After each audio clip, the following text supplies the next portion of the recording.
Hi ಎಲ್ರಿಗೂ ನಮಸ್ಕಾರ. ನಾನು ನಿಮ್ಮ ತನುಜಾ ವೆಂಕಟೇಶ್. ಇದೇ 31 ಜಾನ್ವರಿ PRK ಆಡಿಯೋಲಿ ಒಂದು ಹೊಸ ಶಾರ್ಟ್ ಫಿಲ್ಮ್ ರಿಲೀಸ್ ಆಗ್ತಾ ಇದೆ. ಚಿರಾಗ್ ಅವರು ಡೈರೆಕ್ಟ್ ಮಾಡಿರುವಂತಹ ಆಶಾ ಅ ಲೈಫ್ ಆಕ್ಸೆಪ್ಟೆಡ್.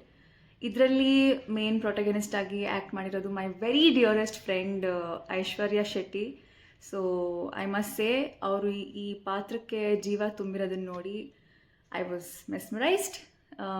ಹಾಗೆ ಒಂದು ಹೆಣ್ಣಿನ ನಿಜ ಜೀವನ ಹಾಗೂ ಅವಳ ಕನಸುಗಳನ್ನ ಎರಡನ್ನೂ ಜೊತೆಗೆ ಎಣೆದು ತುಂಬ ಬ್ಯೂಟಿಫುಲ್ಲಾಗಿ ಸ್ಕ್ರೀನ್ ಮೇಲೆ ತಂದಿರೋದಕ್ಕೆ ಚಿರಾಗ್ ಅವ್ರಿಗೂ I am congratulating him for being successful with that. ಪ್ರತಿಯೊಬ್ಬರಿಗೂ ಇಷ್ಟ ಆಗುವಂಥ ಒಂದು ಕಾನ್ಸೆಪ್ಟ್ ಆ್ಯಂಡ್ ಪ್ರೊವೋಕಿಂಗ್ ಕಾನ್ಸೆಪ್ಟ್ ಅಂತಲೇ ಹೇಳ್ಬೋದು. So please do watch and support new talents. Thank you.